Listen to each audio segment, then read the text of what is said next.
आज के इस व्याख्यान में हम लॉर्ड रिपन, जो कि उदारवादी दल का प्रतिनिधित्व करता था, इंग्लैंड के उदारवादी दल का प्रतिनिधित्व करता था, के बारे में जानकारी प्राप्त करेंगे। लॉर्ड लिटन की प्रतिक्रियावादी नीति के पश्चात लॉर्ड रिपन की गवर्नर जनरल पद पर नियुक्ति इंग्लैंड में सरकार परिवर्तन का परिणाम थी। रिपन की इस पद पर नियुक्ति का भारतीयों ने स्वागत किया, किंतु अंग्रेज और गैर सरकारी अंग्रेज और अधिकारी इस नियुक्ति से असंतुष्ट थे। 1880 ईस्वी के पूर्व पुराने अभिजात वर्ग, जमींदारों और तालुकेदारों का समर्थन प्राप्त करने का प्रयास किया गया था, जबकि रिपन एक उदारवादी दल का प्रमुख नेता था। वह अंग्रेजी साम्राज्यवादी नीति में कुछ परिवर्तन लाना चाहता था, और यह परिवर्तन इस बात में निहित था कि वह नए शिक्षित वर्ग को अंग्रेजी साम्राज्य के प्रति निष्ठावान बनाना चाहता था। इस दिशा में उसका शासनकाल बहुत महत्वपूर्ण स्थान रखता है। इस नीति की स्थापना में वह बहुत सफल रहा और भारतीयों के दृष्टि में एक लोकप्रिय गवर्नर जनरल बन गया। रिपन इतना बुद्धिमान और दूरदर्शी था कि वह यह समझ गया था कि ये जो अल्पसंख्यक शिक्षित वर्ग है, भारतीय रंगमंच पर शीघ्र ही महत्वपूर्ण बन जाएगा और अंग्रेजी साम्राज्य की सुरक्षा के लिए आवश्यक है कि इस वर्ग को संतुष्ट रखा जाए। और उसकी यह सोच बहुत अधिक व्यवहारिक थी, क्योंकि जब तक अंग्रेजी उच्च शिक्षा का प्रसार होगा, वैसे वैसे इस वर्ग की संख्या बढ़ती जाएगी और इसकी उपेक्षा नहीं की जा सकती। इस वर्ग को प्रशासन से अधिक मात्रा में संबंधित करके ही साम्राज्य दृढ़ हो सकेगा। यह वर्ग अंग्रेजी प्रशासकों से सहयोग करना चाहता था और उनकी न्यायप्रियता और निष्पक्षता में विश्वास करता था। अंग्रेज़ों की गलत नीति को यह अंग्रेज़ों जैसी नहीं कहता था। ऐसे वर्ग को रिपन ने अंग्रेजी साम्राज्य की ओर आकर्षित किया और इस वर्ग को अंग्रेजी साम्राज्य की ओर आकर्षित करने में उसके प्रमुख कार्य स्थानीय स्वायत्त शासन और भारतीय भाषाई समाचार पत्रों से प्रतिबंध हटाना थे। ये दोनों कार्य बहुत महत्वपूर्ण थे। इनमें वह सफल रहा। उसने प्रजाति विभेद और उच्च सेवाओं में भारतीयों को अधिक स्थान देने की भी योजना बनाई, तो अंग्रेज़ों के ही भारी विरोध का सामना करना पड़ा और इन कार्यों में वह असफल रहा। अब हम उन कार्यों की चर्चा करते हैं जिनसे कि रिपन भारत में बहुत अधिक लोकप्रिय हुआ। सबसे पहले है स्थानीय स्वशासन में सुधार, लोकल सेल्फ गवर्नमेंट में सुधार। रिपन शिक्षित वर्ग की राजनीतिक महत्वाकांक्षा के लिए कुछ उपयोगी कार्य की आवश्यकता समझता था। वह भारतीयों को प्रशासन से संबंधित करके अंग्रेजी साम्राज्य को भविष्य में होने वाले खतरों से बचाना चाहता था। इसके लिए आवश्यक था कि शिक्षित वर्ग को अंग्रेजी प्रशासन का मित्र बना दिया जाए। रिपन के पूर्व भी सभी प्रांतों में बड़ी बड़ी स्थानीय संस्थाएं थीं जो बड़े बड़े नगरों की स्थानीय समस्याओं को हल करती थी। केंद्रीय प्रशासनिक नीतियों को इनके द्वारा ही लागू किया जाता था। इन संस्थाओं में सरकारी और गैर सरकारी सदस्य होते थे। इन्हें कुछ वित्तीय अधिकार उपलब्ध थे, लेकिन वे अधिकांश खर्च सरकार की अनुमति से ही कर सकते थे। विभिन्न स्थानों पर निर्वाचित सदस्यों की भी व्यवस्था थी, लेकिन ये संस्थाएं कार्य करने में स्वतंत्र नहीं थी और इनका प्रशासनिक अनुभव और जनता की राजनीतिक शिक्षा की वृद्धि में भी सहायक नहीं थी। इनमें जो सरकारी सदस्य होते थे वे संख्या में कम होते हुए भी अत्यधिक प्रभावशाली होते थे। रिपन ने स्थानीय प्रशासन में एक नई जान डालने की कोशिश की। उसने 1881 ईस्वी में एक प्रस्ताव पास करके प्रांतीय सरकारों से स्थानीय प्रशासन को स्वायत्तता प्रदान करने की दिशा में सुझाव मांगे। इस प्रस्ताव में उसने कहा कि स्थानीय प्रशासन में स्वायत्तता केवल प्रशासनिक सुविधा के लिए नहीं, बल्कि राजनीतिक अनुभव और जनता की सार्वजनिक शिक्षा के लिए आवश्यक है। वह जानता था कि स्वायत्तता देने से प्रारंभ में गलतियां हो सकती थी, लेकिन इससे ही कालांतर में शिक्षित वर्ग इस योग्य बन सकेगा कि प्रशासनिक उत्तरदायित्व अच्छे से निभा सके। रिपन यह चाहता था कि इन स्थानीय संस्थाओं में मनोनीत सरकारी सदस्य कुल संख्या का 1/3 से अधिक न हो। शेष जो सदस्य हैं यथासंभव निर्वाचन के आधार पर चुने जाएं। प्रत्येक स्थान पर निर्वाचन का जो तरीका है स्थानीय परिस्थितियों के अनुसार हो। सरकारी नियंत्रण बाहर से हो, अर्थात सरकार इन संस्थाओं द्वारा किए गए निर्णयों पर पुनः दृष्टि डाल सकती थी। बार बार अनुचित कार्य करते रहने के कारण किसी स्थानीय संस्था के अधिकारों को समाप्त करना आवश्यक हो तो केवल केंद्रीय सरकार की अनुमति से ही ऐसा हो सकता था। निश्चित अधिकार तथा वित्तीय साधन इन संस्थाओं को प्रदान किए गए। प्रत्येक बोर्ड का कार्यक्षेत्र निश्चित कर दिया गया। रिपन के इस प्रस्ताव का भारी स्वागत किया गया। रिपन के रचनात्मक कार्यों में स्थानीय स्वायत्त संस्थाओं का निर्माण सबसे अधिक महत्वपूर्ण है, जिसके कारण कि भारत में रिपन के कार्यकाल को याद किया जाता है। उसका दूसरा महत्वपूर्ण कार्य था वर्नाक्यूलर प्रेस एक्ट को रद्द करना। प्रधानमंत्री ग्लैडस्टोन ने लिटन द्वारा पास किए गए वर्नाक्यूलर प्रेस एक्ट की भारी आलोचना की थी और सत्ता संभालने के बाद उसने रिपन को आदेश दिया था कि इसे रद्द कर दिया जाए। इस एक्ट के अंतर्गत अधिक समाचार पत्र बंद नहीं हुए थे और एक को छोड़कर अन्य किसी पर मुकदमा नहीं चलाया गया था। इसीलिए जो लिटन के समर्थक थे वो कह सकते थे कि एक्ट अत्यधिक कठोर नहीं था, लेकिन इसी आधार पर रिपन का कहना था कि यह पर्याप्त प्रमाण है कि एक्ट अनावश्यक था। 1882 में इस एक्ट को रद्द कर दिया गया। इस एक्ट को समाप्त करने में उसी काउंसिल ने बहुमत से सहमति प्रकट की जिसने इसे पास किया था।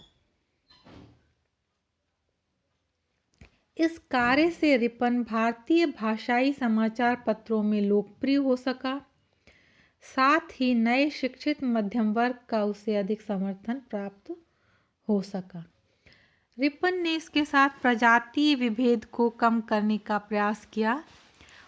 वह चाहता था कि भारतीयों को जो है लाइसेंस की अनुमति से शस्त्र रखने की अनुमति मिले, लेकिन उस कार्य के लिए उसे समर्थन नहीं मिला और आर्म्स एक्ट में कोई परिवर्तन नहीं हो पाया।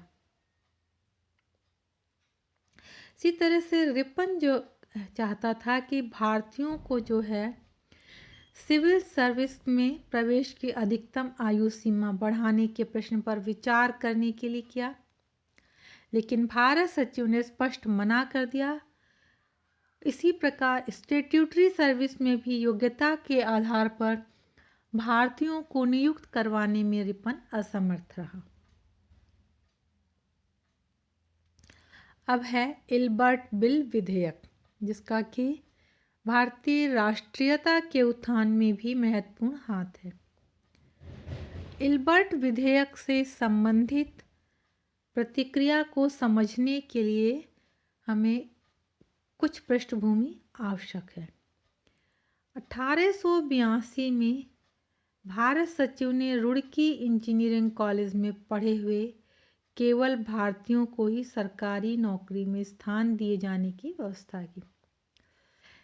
इससे भारत में रहने वाले जो अंग्रेज थे उनमें असंतोष पैदा हुआ। इसके अलावा इसी समय भारत सचिव ने कलकत्ता हाईकोर्ट के न्यायाधीशों को अन्य न्यायाधीशों के समान वेतन देना निर्धारित किया। पहले कलकत्ता हाईकोर्ट के न्यायाधीशों को अधिक वेतन मिलता था।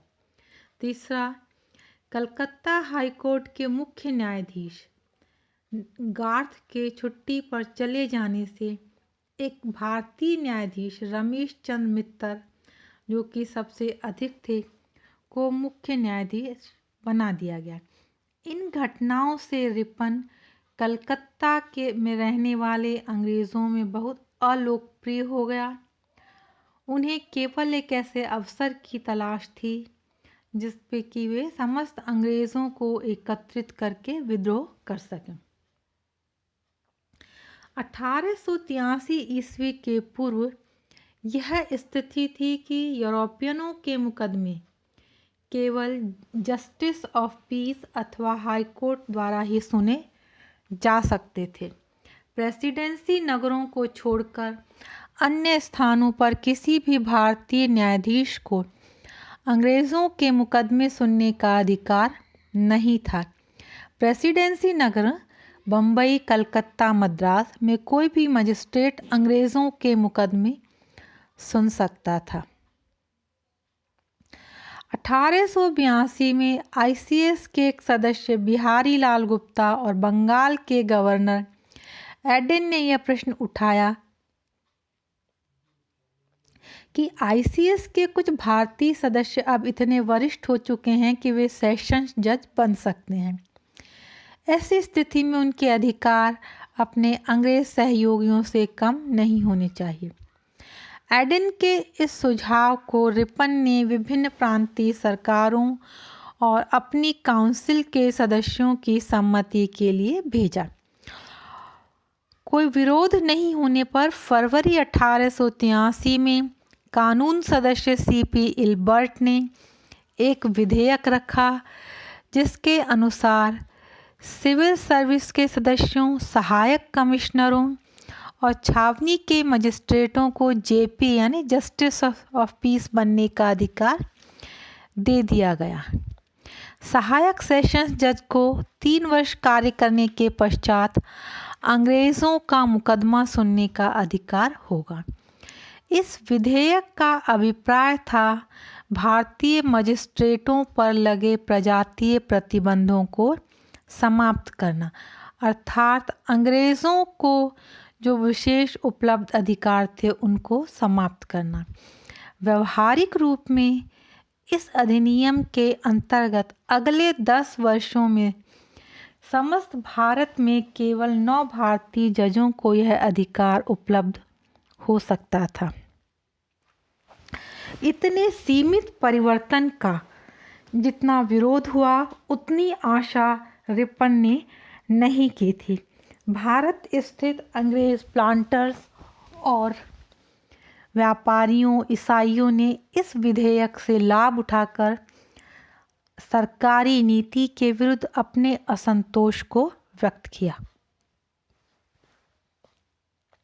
भारत में स्थित अधिकांश गैर सरकारी अंग्रेज इस विरोध में सम्मिलित हो गए। इसे सफ़ेद विद्रोह की संज्ञा दी जाती है। एक भी अंग्रेज अधिकारी ऐसा नहीं था जिसने इस बिल का समर्थन किया हो। गैर सरकारी अंग्रेज़ों ने सरकार को विभिन्न ज्ञापन प्रस्तुत किए। भारतीयों पर विभिन्न आक्षेप लगाए गए। एक एंग्लो इंडियन डिफेंस एसोसिएशन का गठन किया गया जो अंग्रेज़ों के विशिष्ट अधिकारों की सुरक्षा के लिए प्रयास करे। लंदन सरकार ने रिपन का पूरा समर्थन किया, लेकिन कलकत्ता में रिपन के विरुद्ध एंग्लो इंडियन आंदोलन अत्यधिक भड़क चुका था। बल्कि यहाँ तक षड्यंत्र किया गया कि गवर्नर जनरल का बलपूर्वक अपहरण करके उसे लंदन भेज दिया जाए। रिपन सफ़ेद विद्रोह के विरुद्ध अपनी नीति पर दृढ़ था, लेकिन उसके काउंसिल के सदस्य एंग्लो इंडियन गुट के साथ समझौते की बात सोचते थे। अंत में जो समझौता हुआ उसके अनुसार किसी भी यूरोपियन अथवा अंग्रेज़ अपराधी को यह अधिकार होगा कि उसके मुकदमे की सुनवाई करने वाली जूरी के आधे सदस्य यूरोपीय अथवा अमेरिकी नागरिक हों। प्रजाति विभेद समर्थकों के सामने रिपन को झुकना पड़ा। यूरोपीय नागरिकों के विशेषाधिकार पूर्व की भांति सुरक्षित रहे। इल्बर्ट बिल विवाद से संबंधित जो विवाद था उसे भारतीयों ने बहुत बारीकी से देखा। उनका ध्यान रिपन के दुर्बलताओं पर कम और एंग्लो इंडियन संगठन की शक्ति पर अधिक आकर्षित हुआ। उन्हें यह पता चल गया कि भविष्य में प्रजातीय भेद के विरुद्ध संघर्ष उन्हें स्वयं ही करना होगा। एंग्लो इंडियन संगठनों ने उन्हें वैधानिक लड़ाई और संगठित विरोध का महत्व समझाया। इस तरह से इस बिल का महत्व इस रूप में अधिक है। रिपन के अब हम कुछ उन कार्यों की चर्चा करते हैं जो उसने अंग्रेजी साम्राज्य के हितों के लिए और भारतीयों के हितों के विपरीत थे, उनका जिक्र हम करते हैं। इसमें सबसे पहले आता है इंग्लैंड से आयातित होने वाले कपड़े पर भारत में लगे हुए आयात कर को पूरी तरह समाप्त कर देना। रिपन की इस समय लोकप्रियता ऐसी थी कि किसी ने भी इसके बारे में उस समय नहीं सोचा। आयात कर की समाप्ति के साथ साथ रिपन ने नमक कर को भी कुछ कम कर दिया। अकाल और रेलों का निर्माण, उसके बारे में भी रिपन ने ध्यान दिया। रिपन के समय सरकारी निरीक्षण में रेल निर्माण केवल सुरक्षात्मक रेलों के लिए रहा। रिपन के समय ही फैक्ट्री अधिनियम पास किया गया था। हालांकि यह विधेयक लिटन के समय में ही प्रारंभ हो चुका था। यह विधेयक 1881 में पारित हुआ और इसकी मुख्य धाराएं इस प्रकार थी। पहला तो ये था कि यह अधिनियम चाय, कॉफ़ी, नील की खेती और कारखानों पर लागू नहीं होगा। फैक्ट्री की परिभाषा उस उद्योग से लगाई गई जिसमें कम से कम 100 व्यक्ति 4 महीने से अधिक कार्य करें। इस प्रकार अधिकांश पटसन मिल जो है इस परिभाषा से बाहर हो गए। दूसरा इसमें था कि 7 वर्ष से कम आयु के बालकों को काम पर नहीं लगाया जाएगा और 12 वर्ष से कम आयु के बालकों को 9 घंटों से अधिक कार्य नहीं लिया जाएगा। खतरनाक मशीनों की सुरक्षा का उचित प्रबंध किया जाएगा। फैक्ट्री एक्ट का उल्लंघन करने पर जुर्माने की भी व्यवस्था थी। इस एक्ट को बम्बई सरकार ने अपर्याप्त बताया।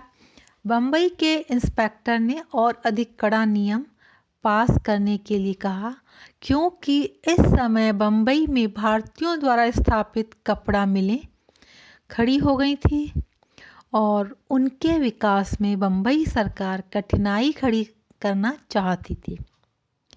लेकिन रिपन ने इस अधिनियम में कोई परिवर्तन नहीं किया।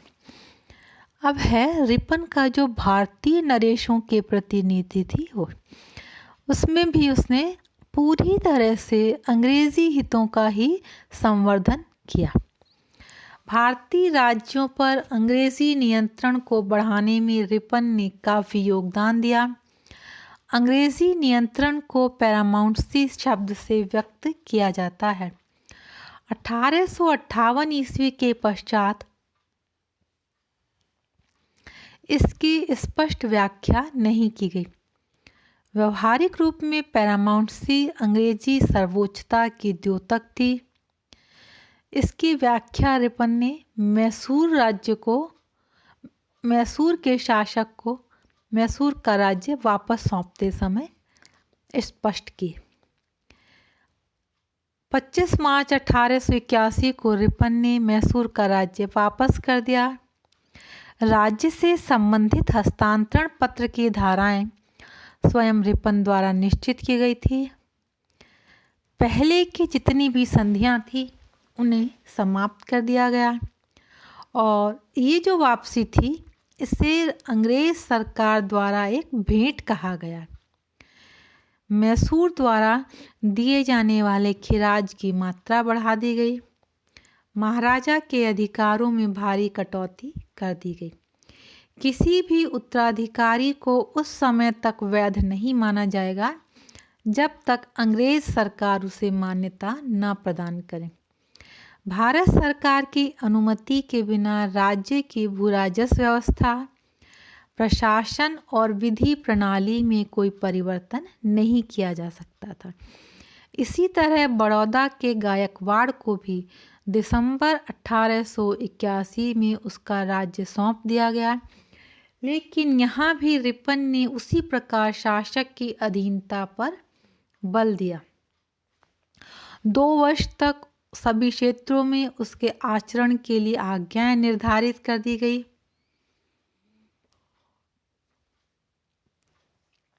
इंदौर और हैदराबाद के शासकों के साथ भी रिपन ने अंग्रेजी सर्वोच्चता को स्थापित किया। इंदौर के होलकर ने ईसाई मिशनरियों को अपने राज्य से निकाल दिया। रिपन द्वारा धार्मिक स्वतंत्रता का तर्क प्रस्तुत करने पर होलकर ने तुरंत अपनी नीति में परिवर्तन किया। हैदराबाद में सालार जंग की मृत्यु हो गई और निज़ाम जो था अवश्य था। रिपन ने संरक्षक काउंसिल का अध्यक्ष भी सालार जंग के पुत्र मीर लायक अली को ही नियुक्त कर दिया, जबकि वह भी अवयस्क ही था।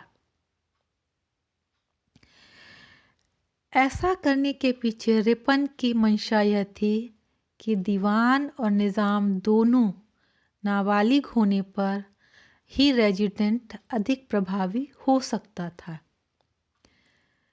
इसी प्रकार कश्मीर में रिपन ने अंग्रेजी प्रभुत्व को अधिक प्रभावशाली बनाने के लिए सुझाव रखा कि महाराजा रणवीर सिंह की मृत्यु के पश्चात उसके ज्येष्ठ पुत्र को राजा स्वीकार किया जाए, लेकिन उसे एक स्थायी रेजिडेंट रखने के लिए बाध्य किया जाए, और 1885 में ऐसा ही किया गया।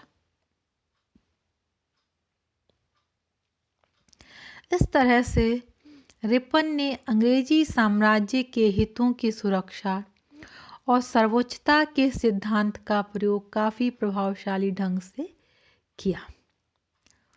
दिसंबर 1884 में रिपन ने गवर्नर जनरल का चार्ज लॉर्ड डफरिन को दे दिया। रिपन के भारत से वापस जाने के समाचार से भारतवासियों ने उसे बहुत भावभीनी विदाई दी।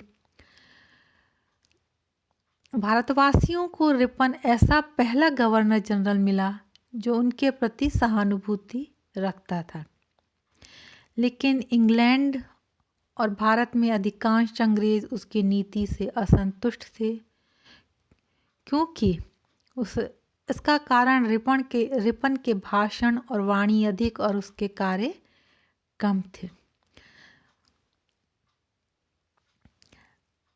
समकालीन अंग्रेज आलोचक रिपन पर यह आक्षेप लगाते थे कि उसने अंग्रेजी साम्राज्य को छिन्न भिन्न करने की दिशा में पहला कदम उठाया, जबकि रिपन ने शिक्षित भारतीयों का सहयोग प्राप्त करके अंग्रेजी साम्राज्य के स्वरूप को कुछ मजबूत ही किया। डॉक्टर एस गोपाल के शब्दों में, ग्लैडस्टन की भांति रिपन विभिन्न जातियों में मेल मिलाप करने वाले महान व्यक्तियों में से था। कुछ अर्थों में भिन्न होते हुए भी वह पूर्व प्रचलित नीतियों पर ही अधिकांश कार्य करना चाहता था। अफगानिस्तान के संबंध में अंग्रेजी नीति में रिपन और लिटन में बहुत थोड़ा ही अंतर था।